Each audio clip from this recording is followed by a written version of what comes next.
How y'all doing? Facts from the Ghost. Today's podcast segment is going to detail the NBA power rankings that was released yesterday. Now, the one ranking in particular is kind of comical to me. I can't even get the word out because I'm, laughing on the inside, like literally at myself because now I would like to think that the analysts, most of the analysts in Cleveland are, and I don't want to say they're biased. I'll say it like this. I'll say that most of the fans in Cleveland and most of the analysts also in Cleveland that cover the games and, have these platforms giving you, giving you information as far as in, draft status, the players that they selected, what's going on in training camp and so forth. I want to say I'm gonna because I don't want to be disrespectful, so I'm gonna just say, let's just say that they tend to lead with their heart when they're critiquing these players and teams and so forth, right? I would say, let's say it like that. They're leading with their heart. Now, reason why I bring up the Cleveland fan base in general is because the Cavs, as you can see on the screen, are at the number 9 spot, right, as far as the power rankings. Now, again, for me, I think they got it right. It's just my opinion. I like the list. I guess you could say, a few swaps. Like the Sixers at number 6. Maybe you could put the Cavs and say they're number 8 and move the Lakers up to number 6. Move the Lakers to number 6. Move the Warriors to number 7. And then the Cavs be in the 8th spot, right? And then you could put the Sixers in the 9th spot. Maybe. Right? But, as far as 1 through 5, I'm good with it. And a case could be made for the Heat. Perhaps maybe going up to the number 2 spot. But again, that's just my opinion. The reason why I want to give the Heat the slight edge over the Bucks because they defeated them, right, in this year's playoffs, first round.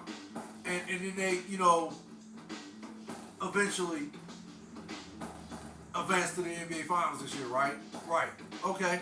So if you want to make a case for the Heat going to the number 2 spot, put the Bucks at number 3, and maybe put the Suns at number 4, and put the Celtics at number 5, maybe that could be the case, maybe.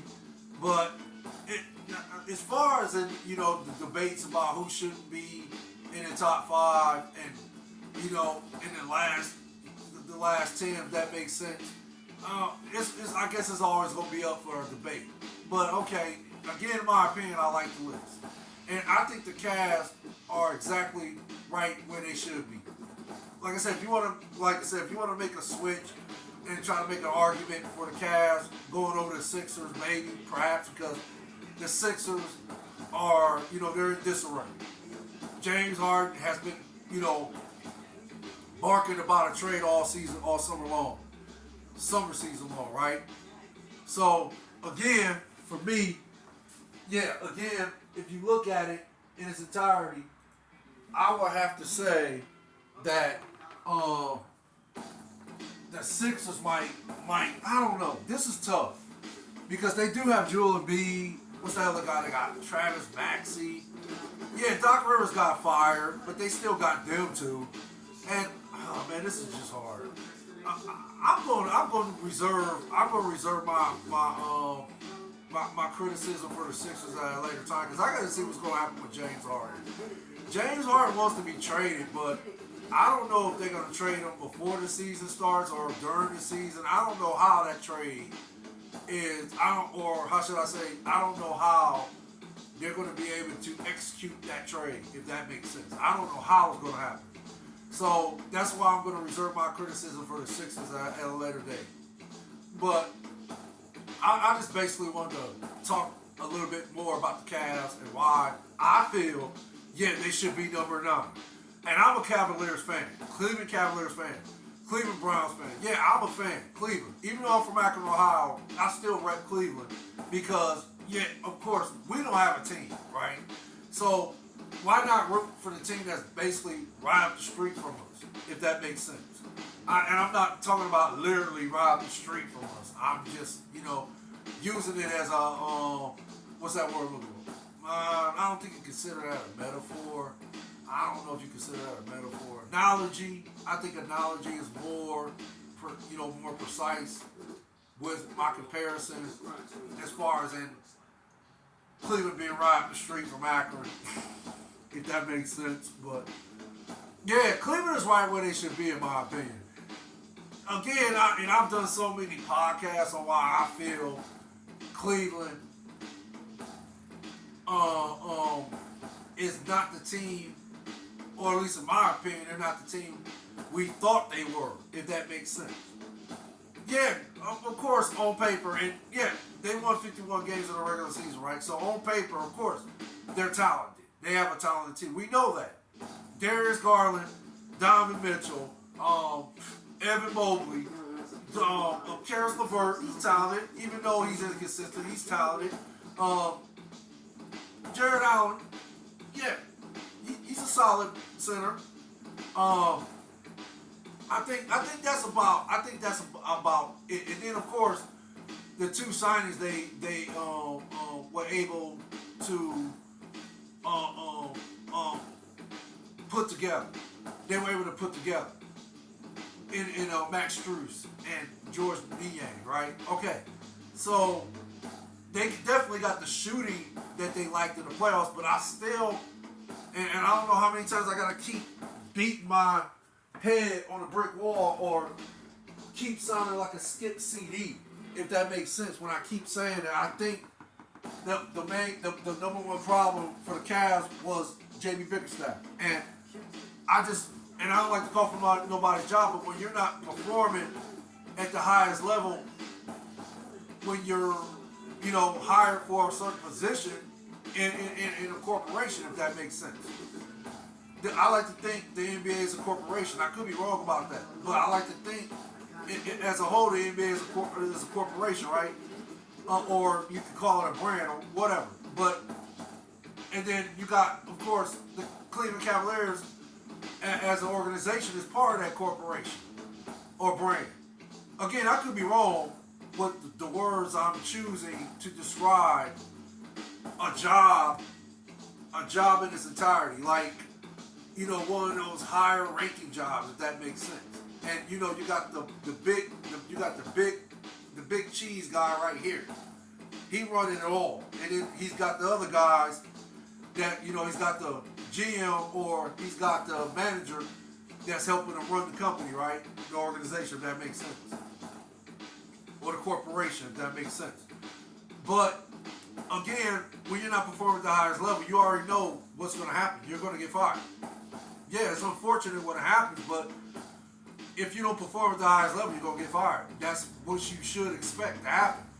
So again, I'm not calling for anybody's job, but I just think that JB Bickerstaff has been with the Cavaliers organization long enough for the organization to see that he's not the guy for this team. Now, yeah, he can get hired with another team and be the perfect coach for that team, if that makes sense. But I just think the Cavs as a team, I don't think he's the right voice for them. Like I said, he's been there. I want to say he's been there since 2020. I could be wrong about that. But I'm going to say 2020. What is that, 3 years? I think 3 years is long enough for you to see that he's not the guy, because his playoff record speaks for itself. I believe his playoff record is 2-8 after the horrific loss against the Knicks that the Cavs had, right? Displayed. And their play was just horrendous on all levels. Like, they literally ran from the physicality that the Knicks was imposing on them. They ran. They just literally gave up, waved the rat flag, what other comparison you can think of regarding how the Cavs just laid it down and then put up a fight. Those analogies are appropriate. So again, yeah, them being at number 9, yeah, it's actually accurate for me.